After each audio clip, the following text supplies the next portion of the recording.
السلام عليكم البنات. اليوم جد ندير لكم طليله قصيره. نتمنى الفيديو ديال اليوم يعجبكم. شحال هادي البنات ما حتى شي فيديو. كاين اللي كيسولني بعض الاخوات اش هاد الغبورات. راكم عارفين البنات مع الوقت وكتعكزي على التصوير كياخذ الوقت البنات، خصوصا الا بغيتي ديري شي حاجه في نص ساعه ولا في ربع ساعه كتضطري ديريها حتى ساعتين ثلاثه السوايع. التصوير ماشي سهل البنات، هادشي كنعكز عليه. المهم الكيكه ديال اليوم بسيطه البنات، مقاديرها ساهلين.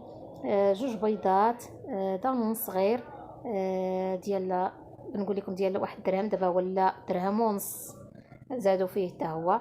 هذاك العبار عبرت به الزيت، كاس داك دانون صغير ديال الزيت، دانون ديال السكر حبيبات، وثلاثه ديال الدقيق، جوج خمارات حمرين ولا خميره ونص من فئه 8 غرام، وشويه ديال الملح.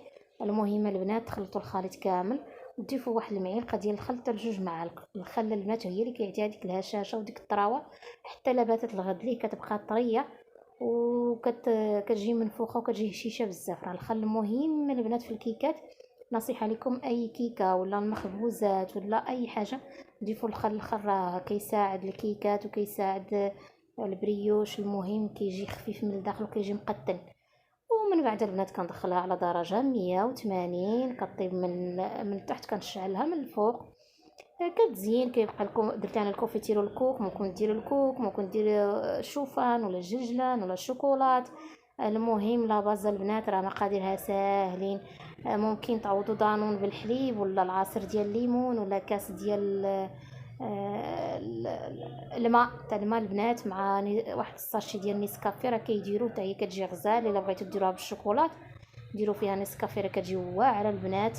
القهوه سريعه الذوبان على العموم اي نوع. وهذا الشيء اللي كاين البنات. الفيديو ديال اليوم كان بسيط، نتمنى ينال الاعجاب ديالكم، وما تنساونا بشي لايك وشي تعليق وباش يحفزنا نديروا فيديوهات جداد ان شاء الله.